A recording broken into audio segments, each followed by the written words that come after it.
नमस्कार। मैं डॉक्टर रमेश चंद।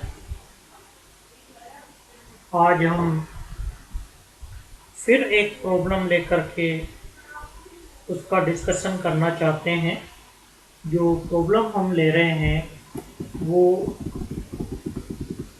एक यूनिफॉर्म इलेक्ट्रिक फील्ड में मौजूद कंडक्टिंग स्फीयर के कारण किसी बिंदु पर उत्पन्न होने वाले पोटेंशियल की कैलकुलेशन हम करना चाहते हैं।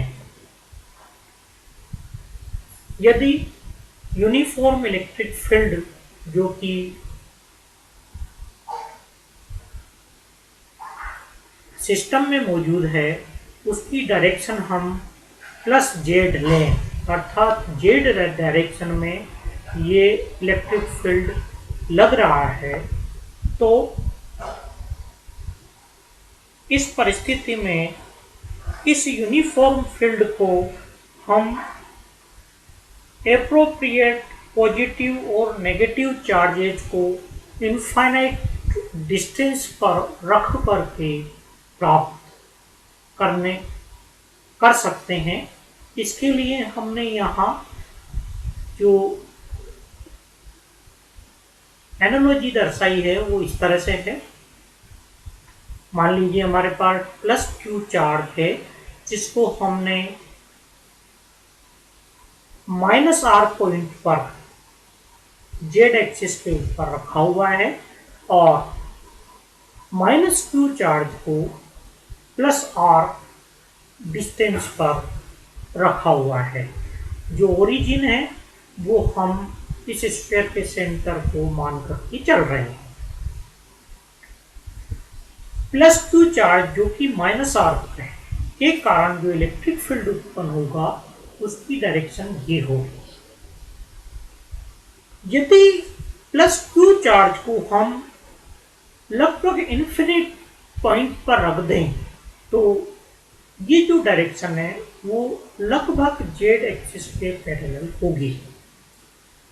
सिमिलरली माइनस क्यू चार्ज को आप आर पॉइंट पर रख रहे हैं और यदि ये पॉइंट इनफाइनिट दूरी पर हो तो उस परिस्थिति में इस चार्ज के कारण जो इलेक्ट्रिक फील्ड लगेगा उसकी डायरेक्शन भी प्लस जेड होगी। यहाँ हम थोड़ा सा इसका अंदाजा लगा लें। प्लस क्यू चार्ज के कारण जो इलेक्ट्रिक फील्ड प्रोड्यूस होगा उसकी डायरेक्शन ये होगी। माइनस क्यू चार्ज के कारण उत्पन्न होने वाले इलेक्ट्रिक फील्ड की डायरेक्शन ये होगी। यदि आप इस इलेक्ट्रिक फील्ड को दो कंपोनेंट में डिवाइड करें तो एक कंपोनेंट इधर मिलेगा, एक कंपोनेंट इधर मिलेगा। सिमिलरली इसको भी दो कंपोनेंट में डिवाइड करें तो एक कंपोनेंट इधर मिलेगा, एक कंपोनेंट इधर मिलेगा। क्योंकि दोनों चार्जेस इक्वल मैग्नीट्यूड के हैं और अपोजिट हैं तथा समान दूरी पर, ओरिजिन से समान दूरी पर पॉजिटिव नेगेटिव डायरेक्शन में रखे हुए हैं, अतः इनके कारण जो इस डायरेक्शन में इलेक्ट्रिक फील्ड लग रहे हैं वो अपोजिट और मैग्नीट्यूड में बराबर होने से एक दूसरे को कैंसिल कर देंगे और इस डायरेक्शन में जो टोटल इलेक्ट्रिक फील्ड है उसको हम E0 के बराबर ले सकते हैं। अर्थात जब हम प्लस माइनस क्यू चार्ज को माइनस प्लस आर पोजीशन पर प्लेस कर दें तो इनके कारण उत्पन्न होने वाला इलेक्ट्रिक फील्ड 1/4π02Q/r² के बराबर होगा, जो कि E0 के बराबर ले रहे हैं। स्पष्ट है कि R अथवा Q का मान इनफाइनाइट होना चाहिए ताकि Q/r² कांस्टेंट बना रहे। इस एनालॉजी के आधार पे हम यूनिफॉर्म इलेक्ट्रिक फील्ड को प्लस माइनस क्यू चार्ज जो कि माइनस प्लस पॉइंट्स पर रखे हुए हैं के द्वारा उत्पन्न हुआ मान सकते हैं। इस एनालिसिस से ये स्पष्ट है कि जो प्रॉब्लम है हमारी वो अब एक ऐसी प्रॉब्लम में चेंज हो जाती है जिसमें ए रेडियस का स्फीयर सेंटर पर स्थित है और इससे प्लस माइनस आर दूरी पर दो चार्ज प्लस क्यू और माइनस क्यू स्थित है। इन चार्जेस के कारण मेथड ऑफ इमेजेस के अनुरूप इस स्फीयर की प्रेजेंस के कारण इमेज चार्ज प्रोड्यूस होते हैं।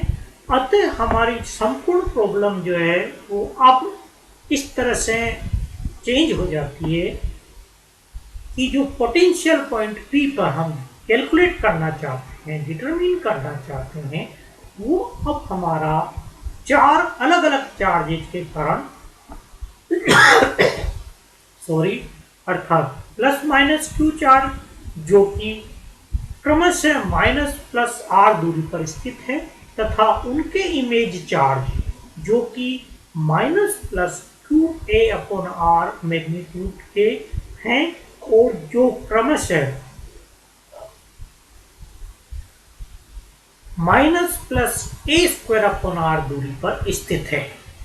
शर्त ये कि आर और Q R tends to be infinite हो ताकि 1/4 2 Q upon are square E zero के बराबर हो जाए। जैसा कि आप जानते हैं इन चार चार्जेज की प्रेजेंस के कारण जो पोटेंशियल उत्पन्न होता है बिंदु P पर उसका मान होगा phi R is equal to 1/4 first charge Q जो कि R पर स्थित है जो कि माइनस R पर स्थित है उसके कारण Q upon are square plus are square plus 2r cos theta power half. दूसरा चार्ज जो कि माइनस Q पे प्लस माइनस क्यू है जो कि प्लस आर पर स्थित है उसके कारण potential Q upon are square plus are square minus 2r cos theta power half होगा। Image charge minus a Q upon r के कारण उत्पन्न होने वाला potential a Q upon r under root are square plus A four upon are square plus 2a square are upon are cos theta होगा plus a Q upon r charge के कारण उत्पन्न होने वाला potential a Q upon r under root are square plus A four upon are square minus 2a square are upon are cos theta होगा। और इसको थोड़ा सिंप्लीफाई करते हैं 1/4 है यहां से हम r कॉमन लें यहां से इस जगह से तो हमें यहां मिलेगा q अपॉन आर। यहां से भी हम कैपिटल R को कॉमन ले लें तो यहां से भी हमें q अपॉन आर मिलेगा। यहां से q अपॉन आर और यहां से q अपॉन आर को हम कॉमन लेकर के इन दोनों टर्म्स को रीअरेंज करें तो हमें ये मिलेगा 1 plus are square upon are square plus 2 R upon are cos theta power minus half minus 1 plus are square upon are square minus 2 R upon are cos theta power minus half.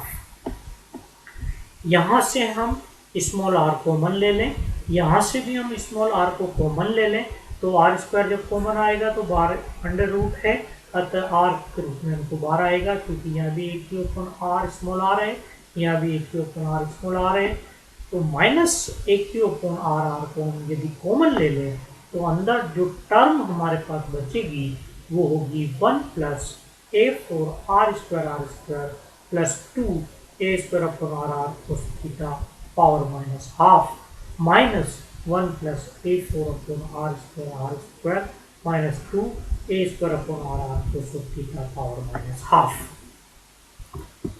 चूंकि R की limiting जो condition है वो काफ़ी ज़्यादा tense to B infinite है हम ले रहे हैं अतः इन चारों टर्म को हम एक्सपेंड कर दें तो हमें ये रिलेशन मिलेगा 1/4 q upon R 1 minus are upon are cos theta.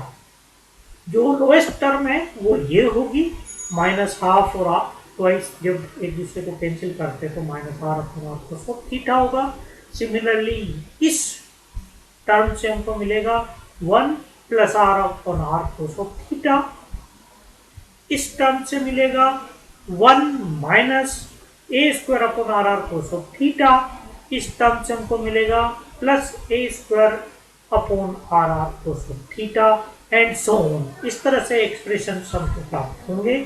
चूंकि आर का मान बहुत अधिक है, अतः फर्स्ट टू टर्म के अलावा जो अन्य टर्म आ रही हैं वो इन फर्स्ट टू टर्म के रिस्पेक्ट में काफी छोटी होने से, नगण्य होने से हम उनको यदि काम में न लें तो इस एक्सप्रेशन पर कोई खास प्रभाव नहीं पड़ेगा। अतः उस परिस्थिति में फर्स्ट टू टर्म को रिटेन करने पर हमें जो रिजल्ट मिलेगा वो इस तरह से होगा 1 minus are upon are cos of theta minus 1 minus are upon are cos of theta. इन दोनों में 1 माइनस 1 कैंसिल हो जाता है और यहाँ से हमको मिलता है minus 2 R upon are cos of theta और बाहर क्यू अपॉन आर है, तो यहाँ ये जो टर्म पूरी टर्म हमको बचेगी वो मिलेगी minus 2 Q upon are square are cos of theta के बराबर। सिमिलरली यहाँ से देखें, फर्स्ट टू टर्म को यहाँ से रिटेन करें, फर्स्ट टू टर्म को यहाँ से रिटेन करें तो 1 minus A square upon are are cos theta होगा, या minus 1 minus A square upon are are cos theta होगा। अतः 1 से माइनस 1 कैंसिल हो जाएगा। ये टर्म हमको देगी 2 ए square r are cos of theta, क्योंकि बाहर minus a Q upon are r मौजूद है। अतः जब हम टोटल टर्म को लेके तो ये हमको देखा 2q A Q upon are square cos theta के बराबर वैल्यू। स्पष्ट है कि जो पोटेंशियल आर पॉइंट पर प्राप्त हो रहा है वो होगा 1/4πε0 minus 2q upon are square are cos of theta plus 2q upon are square a Q upon are square cos of theta. स्पष्ट है कि लिमिटिंग कंडीशन में 1/4πε0 2q upon are square E0 के बराबर है। ये हमने एनालिसिस में देख रखा है। तो इसकी वैल्यू जब मैं यहाँ काम में लूँ तो आप देख रहे हैं 1 plus 1/4πε0 2q upon are square को E0 करने पर यहाँ हमको मिलेगा minus E0 R cos of theta के बराबर टर्म, और यहाँ से हमको मिलेगा plus E0 A cube upon are square cos of theta के बराबर टर्म। यहाँ भी आपकी कोस ऑफ थीटा है, ये आप ध्यान रखिए।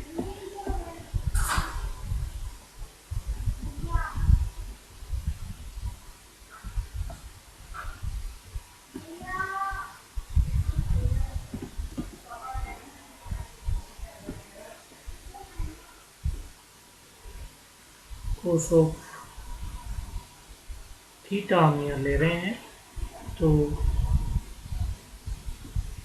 इसको हम इस तरह से ले सकते हैं।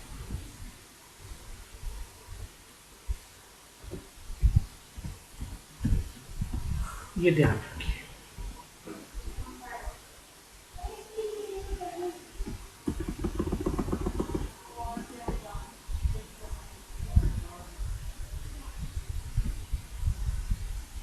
साथ में ये इसके साथ आएगा।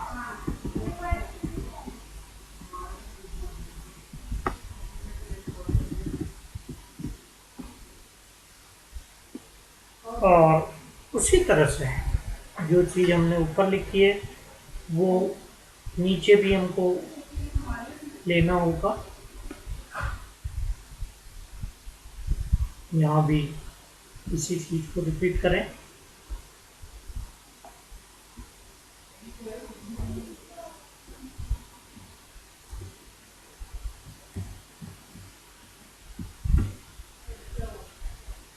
तो हमें ये रिजल्ट मिलता है।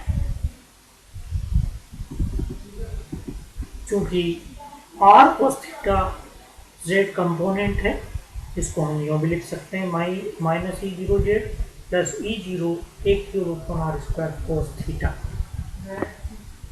इस प्रकार जो पोटेंशियल है वो हमें दो टर्म के रूप में प्राप्त हो रहा है।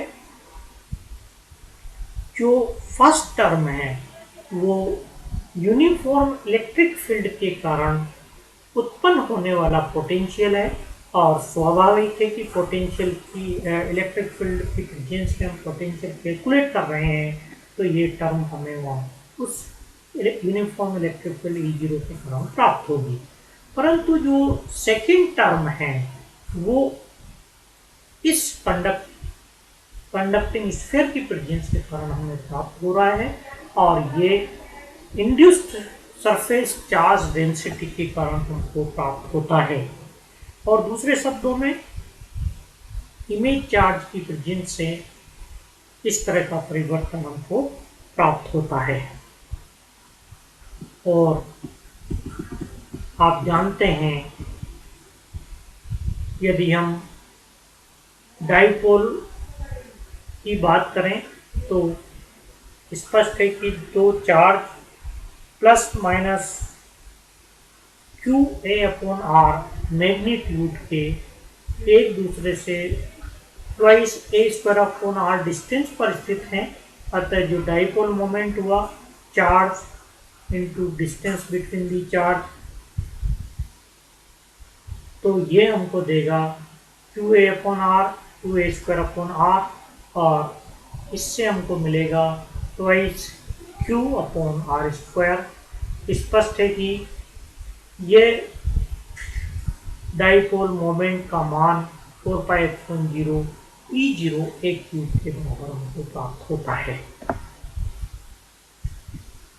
और इंड्यूस्ड चार्ज डेंसिटी यदि हम कैलकुलेट करना चाहते हैं तो sigma -ε0 del phi by del r F यदि हम कैलकुलेट करें तो आप यहाँ से देख सकते हैं ये फाई है, इसको del phi by del r करें तो -E0 cos थीटा हो गया, और इससे हमको ε0 E0 cos थीटा को कॉमन ले रखा है, यहाँ से भी E0 कॉमन आ रहा है, cos थीटा को कॉमन ले रखा है, तो अंदर हमारे पास बचेगा A³ के बराबर जब आप इसको डिफ्रेंशिएट करते हैं। इस तरह से R=A पर जब हम कैलकुलेट करना चाहते हैं तो A³ से ये हमको 3 वैल्यू देगा। अतः जो इंड्यूस्ड सरफेस चार्ज डेंसिटी हमको प्राप्त होगी वो भी 3ε0 E0 cos थीटा के बराबर। और जब आप इस संपूर्ण इंड्यूस्ड सरफेस चार्ज डेंसिटी से कुल चार्ज कैलकुलेट करें तो आपको मिलेगा कि संपूर्ण इंड्यूस्ड चार्ज का मान 0 प्राप्त होता है। ऐसा इसलिए क्योंकि जो इंड्यूस्ड चार्ज है वो प्लस और माइनस मैग्नीट्यूड के बराबर चार्ज की प्रेजेंस के कारण एक दूसरे से कैंसिल होकर के 0 रिजल्ट ये दे रहा है। और इस तरह से हम देखते हैं कि